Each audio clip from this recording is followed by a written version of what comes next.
সংবাদ সবাইকে স্বাগত জানাচ্ছি। আমি ফিরোজ তোহা। শুরুতে সংবাদ শিরোনাম জানিয়ে দিব সর্বশেষ গুরুত্বপূর্ণ আপডেট সংবাদ। শুরুতে শিরোনাম। আওয়ামী লীগের মন্তব্য, গয়েশ্বর বললেন বিএনপি ক্ষমতা এলে একটা লোকও মারা যাবে না। এরপর জানিয়ে দিব স্বাধীনতার পর এ পর্যন্ত প্রায় 12 লক্ষ কোটি টাকা পাচার হয়েছে বাংলাদেশ থেকে।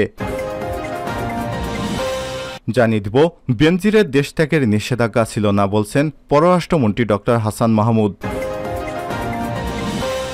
জানিয়ে দিব জামাত নিয়ে ফখরুলের বক্তব্য অযৌক্তিক বললেন আওয়ামী লীগের সাধারণ সম্পাদক এবং সড়ক পরিবহন ও সেতুমন্ত্রী ওবায়দুল কাদের। এদিকে ডলারের দর রেকর্ড বাড়লেও আসেনি প্রত্যাশিত রেমিটেন্স। কেন্দ্রীয় ব্যাংকের তথ্য, চলতি বছরের মে মাসে প্রবাসী বাঙালিরা দেশে $225 কোটি রেমিটেন্স পাঠিয়েছেন।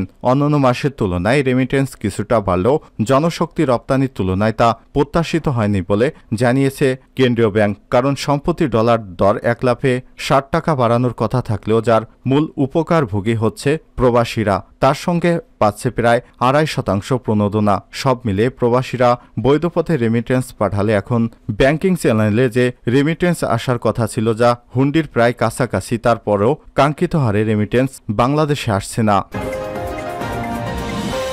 এবং সর্বশেষ জানিয়ে দিব ওয়াশিংটন পোস্টের নির্বাহী সম্পাদকের পদত্যাগ। মার্কিন সংবাদ মাধ্যম দ্য ওয়াশিংটন পোস্টের নির্বাহী সম্পাদক স্যালি বাজবি পদত্যাগ করেছেন রোববার 2 জুন।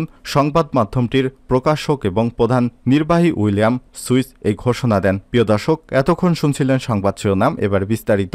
তবে তার আগে বন্ধুরা, আপনি কোন স্থান থেকে আমাদের সংবাদটি দেখছেন কমেন্ট করে জানিয়ে দিন এই সংবাদ সম্পর্কে আপনার মূল্যবান মতামত। প্রিয় দর্শক, আপনি যদি আমাদের চ্যানেলে নতুন হয়ে থাকেন, ভিডিওটি দেখতে দেখতে চ্যানেলটি সাবস্ক্রাইব করে রাখুন, যাতে করে আমাদের লেটেস্ট আপডেট সংবাদগুলো সবার আগে আপনার কাছে পৌঁছে যায়। এবারে বিস্তারিত।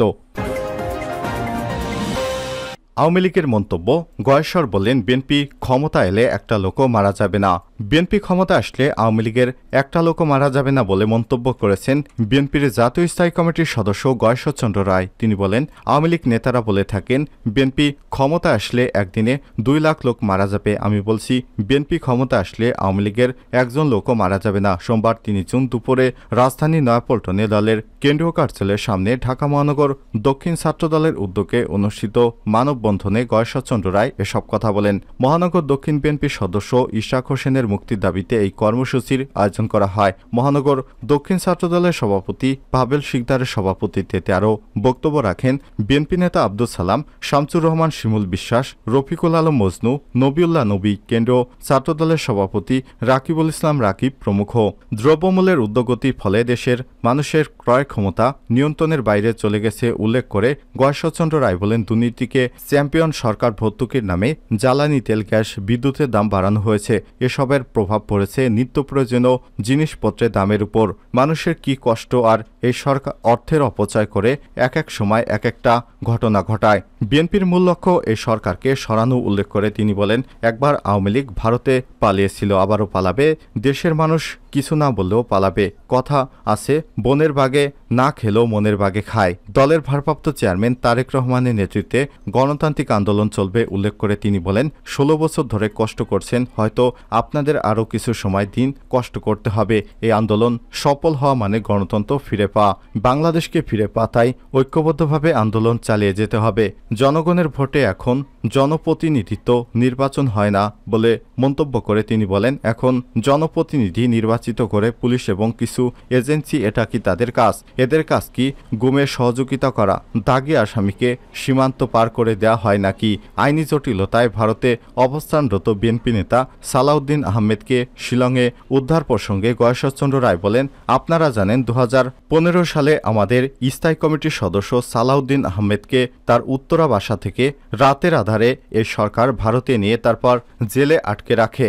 আইনি জটিলতায় ভারতে অবস্থানরত বিএনপি নেতা সালাউদ্দিন আহমেদকে শিলংয়ে উদ্ধার প্রসঙ্গে গয়েশ্বর চন্দ্র চন্দ্র রায় বলেন, ভারত তাকে এমন একটি সমস্যায় ফেলে রেখেছে যে এখন পর্যন্ত সে দেশে আসতে পারছে না। বেনজিরের বিরুদ্ধে এখন পর্যন্ত কোনো মামলা হয়নি মন্তব্য করে গয়েশ্বরচন্দ্র রায় বলেন, দুদক তাকে কার্যালয়ে হাজির হওয়ার জন্য চিঠি দিয়েছিল। বেনজিরের দেশ ত্যাগের খবর প্রসঙ্গে তিনি বলেন, পুলিশ, গোয়েন্দা সংস্থা এবং ইমিগ্রেশনে যারা আছেন তারা অন্ধ নাকি? সব পত্রপত্রিকায় তো বেনজিরের খবর প্রকাশিত হয়েছে। ওবায়দুল কাদেরের বক্তব্য প্রসঙ্গ টেনে তিনি বলেন, কথা বলতে তিনি এমন পর্যায়ে গেছেন, সুস্থ নাকি অসুস্থ বোঝা যাচ্ছে না। চালাক মানুষ মনে করে তিনি ছাড়া অন্য কেউ বোঝে না। ওবায়দুল কাদেরও তাই ভাবেন। ক্ষমতাসীন আওয়ামী লীগ সরকারকে পুলিশ ক্ষমতায় রেখেছে মন্তব্য করে গয়েশ্বরচন্দ্র রায় বলেন, এখন খবর কাগজ খুলে বেনজির এবং ভারতে খুন হওয়া সংসদ সদস্য আনারের খবর আসে। সরকারের নুন আনতে পান্তা পুরায় বলে মন্তব্য করেন গয়েশ্বর।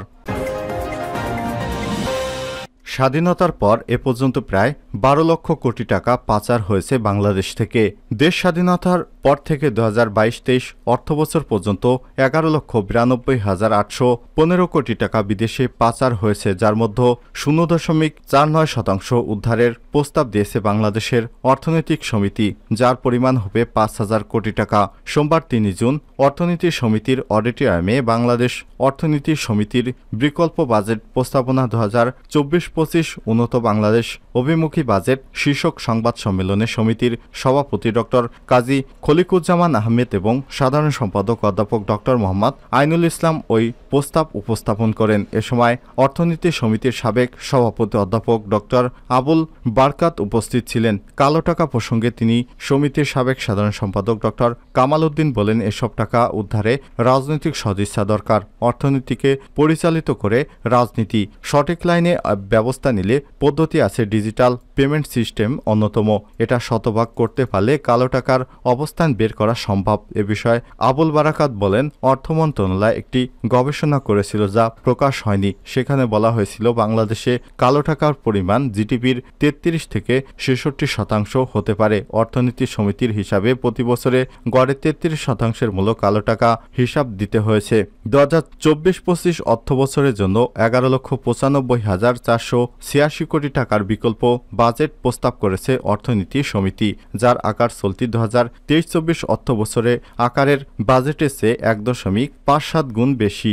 অর্থনীতি সমিতির বিকল্প বাজেট 10,24,112 কোটি টাকা আসবে রাজস্ব থেকে। অন্যদিকে 1,70,719 কোটি টাকা ঘাটতি থাকবে। ঘাটতি পূরণে বৈদেশিক ঋণ এবং ব্যাংক ঋণের উপর নির্ভর করতে চায় না প্রতিষ্ঠানটি। বিকল্প বাজেটে সরকারের আয়ের উৎস হিসেবে 27টি নতুন উৎসের প্রস্তাব করা হয়েছে, যার মধ্যে রয়েছে অতিরিক্ত মুনাফার উপর কর, সেবা থেকে প্রাপ্ত কর, বিদেশি পরামর্শক ফি ইত্যাদি। এই বাজেটে 24টি বিষয়ে 341টি সুপারিশ করা হয়েছে। আগামী 10 বছরে 60টি লক্ষ্য অর্জনের জন্য এই বিকল্প বাজেট প্রস্তাব দেওয়া হয়েছে বলে জানান আইনুল ইসলাম। এগুলো হলো 70 থেকে 80% মানুষকে মধ্যবিত্ত শ্রেণীতে উন্নীত করা।